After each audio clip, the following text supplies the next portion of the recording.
Oke, kita kembali di kabar utama pada malam hari ini, di mana segmen ini kita akan membahas tentang kado Natal spesial.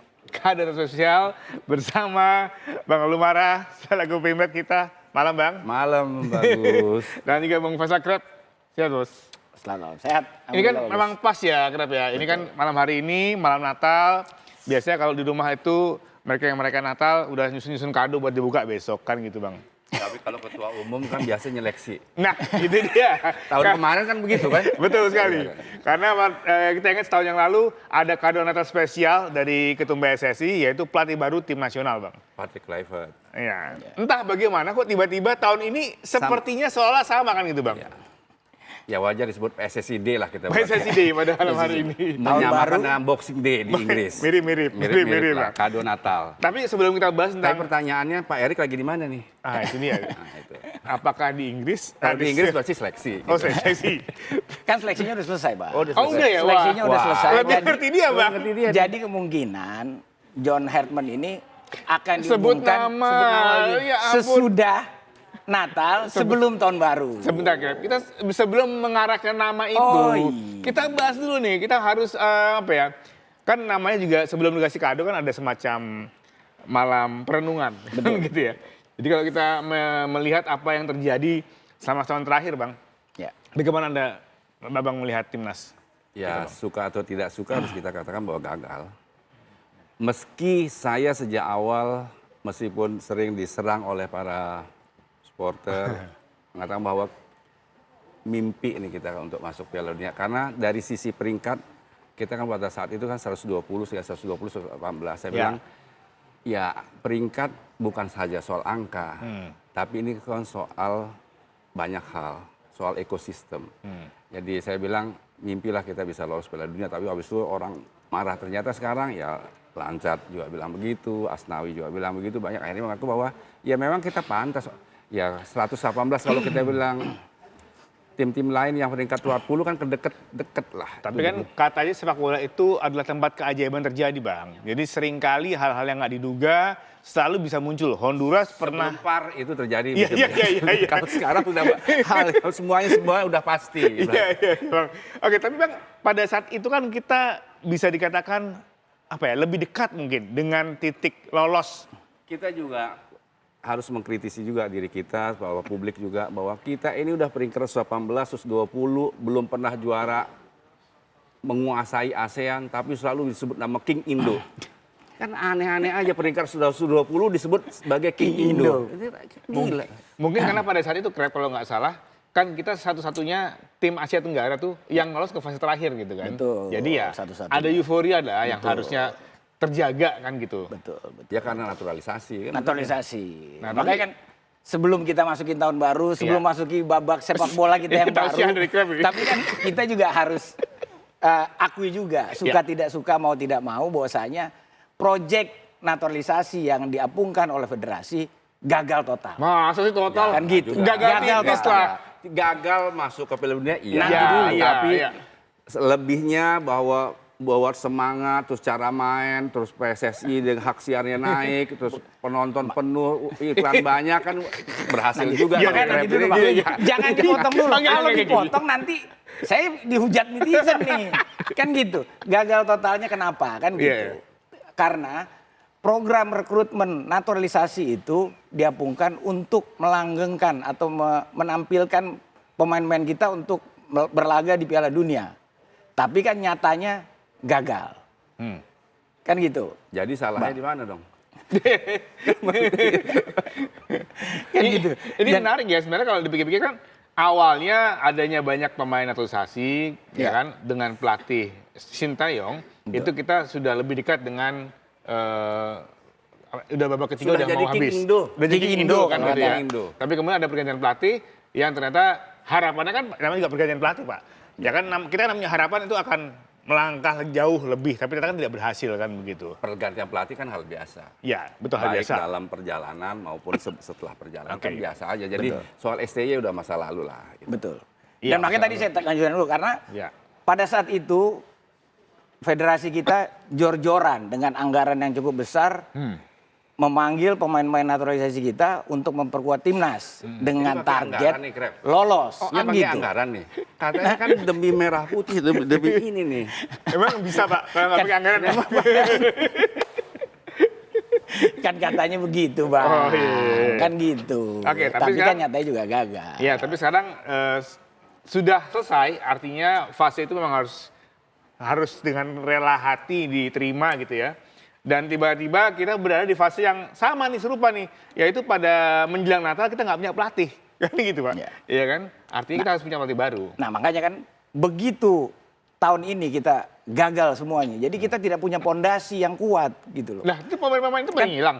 Gimana? Ya, karena gini, kalau kita berbicara sampai tahun 2030, sekarang saya tanya sama Abang, pemain yang saat ini pada saat usianya mereka tambah 4 tahun, otomatis performa mereka akan berkurang. Turun. Nggak Oke, ada berbeda, pemain pasti yang berbeda ya. itu Salah aja dibilang turun. kan gitu, Bang. Iya. Kan gitu. Jadi bisa dikatakan ya kita harus akui bahwasanya itu gagal proyek naturalisasi. Makanya kita harus bangun pondasi yang kuat terhadap sepak bola Indonesia kita. Kalau kita berangkat dari transformasi sepak bola Indonesia, menurut saya ada 5 hal penting yang harus diperhatikan oleh federasi. Apa itu? Jadi Pertama- bener nih Bang, jadi bener nih Bang. Infrastruktur, Pak. Ini oke. Apalagi yang pertama infrastruktur, karena ini penting. Stadion udah Apalagi bagus, Krep. gini, Udah Pak. banyak stadion. Kita harus apresiasi juga MOU yang dilakukan oleh Menteri UMKM, Menpora dan juga Menteri Dalam Negeri kemarin. Tapi pemain-pemain kita atau adik-adik kita tidak hanya butuh stadion, Bang. Kita Butuhnya juga apa? butuh lapangan-lapangan latihan supaya anak-anak atau adik-adik kita bisa berlatih Oke. dimanapun mereka berada. Oke, Dan terutama perbaikan juga lapangan-lapangan di daerah, Bang. oke. Yang kedua, kurikulum atau filosofi. Ah. Kurikulum Indonesia nggak ada nih? di segala level Nggak ada. kepelatihan harus seragam.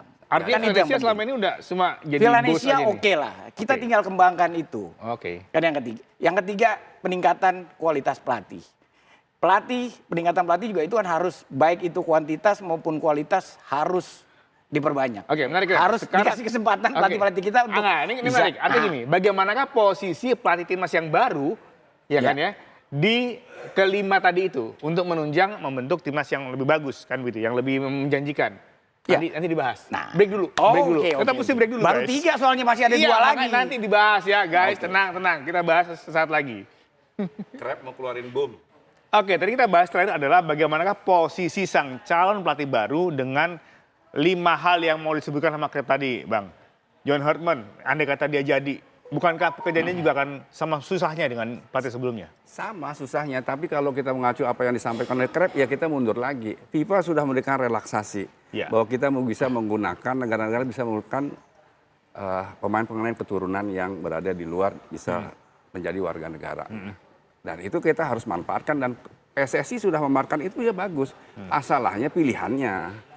Kalau John Hartman lewat Kanada bisa menggunakan pemain naturalisasi sampai lolos ke pihak Qatar 2022, berarti kan pemain-pemain yang dipilihnya lebih berkualitas dibanding kita. Ya. Jadi kita pemain kita yang kita pilih ujung-ujung main bukan mengecilkan, mohon maaf bukan misalnya Liga Super, Liga Indonesia, tapi ujungnya main di klub sini. Harusnya kan kita memperbanyak orang main di luar. Luar, begitu ya. Tapi kok mereka masuk di sini?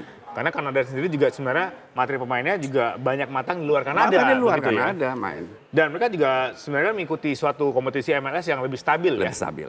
Nah ini menarik, tapi sebenarnya kan nggak ada masalah. Ya. Atau sebenarnya menurut kamu pelatih baru ini apa? Akan berjalan lebih cepat, lebih lancar, atau sebenarnya akan memiliki obstacle yang sama dengan Sinteyong Kalau- misalkan, atau Putri Clever? Kalau menurut saya kalau kita lihat CV dari John Hartman sendiri kan dari sisi kepelatihan memang jauh lebih mentereng lah dibandingkan Patrick Kluivert. Ya. Walaupun dari sisi pemain pada saat itu mungkin kalah dibandingkan Patrick. Ya. Tapi dari kepelatihan John Hartman lebih berprestasi lah, mampu Achievement-nya membawa dapat lah ya. mampu membawa timnas Kanada tampil di Piala World Dunia. Cup ya Qatar kan Doha. Nah, cowok-cewek loh itu. Cewek-cewek gitu dan juga membawa tim putrinya medali perunggu Olimpiade Ya, oke. London dan back to back di Brazil juga gitu. Jadi bisa dikatakan kalau bicara track record atau sepak terjang dari John Hartman sendiri juga ini bukan pelatih kaleng-kaleng pasti. Dan itu juga kita juga harus akui bahwasanya PSSI kali ini juga seperti yang disampaikan oleh Bang Henry Irawan pada saat press conference bahwasanya PSSI tidak mau lagi membeli kucing dalam karung. Jangan Kan beli gitu. kucing, yang lain aja. Jangan beli kucing Kenapa dalam harus karung. kucing? Kan ada Kan kanguru gitu. misalkan gitu ya.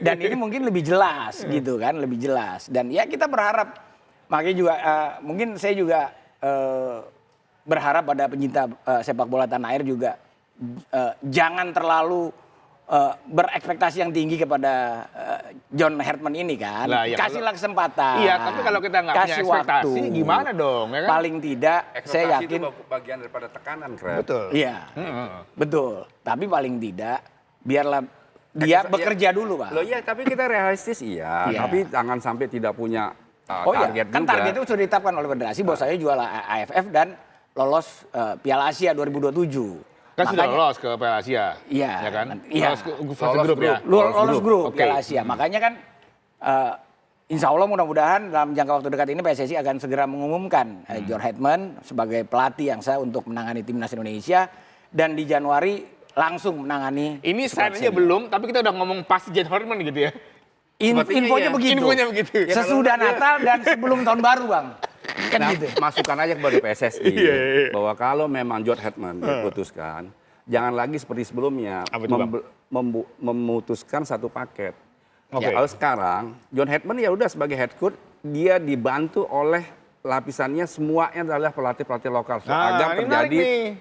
transfer knowledge, ada perpindahan pengetahuan gitu. Ini bagian dari yang disebutkan nama Betul. tadi ya, Bang ya? Yang Dan 5 ingat, itu. pelatih Will Coover dulu yang hampir saya membawa kita ke Olimpiade Montreal, Kanada, pas itu asistennya salah satunya adalah bapaknya Nova, Saton Anwar. Satrono Anwar. Jadi Ya. gunakanlah pelatih-pelatih lokal sebagai aset karena pelatih-pelatih lokal yang tahu tentunya yang berkualitas gitu. Ini Abang nggak nyindir yang sebelumnya kan? Yang nggak ada pelatih Indonesia gitu kan, Bang? Nggak kan, Bang? Emang kan ada dong. Yang sebelumnya ada dong, Masyur kan ada. Masyur kan bagian Iya, bagian dari pelatihan. bagian Iya. dari pelatihan. Nggak, tapi ini menarik, Bang. Kadang kan yang masih begini.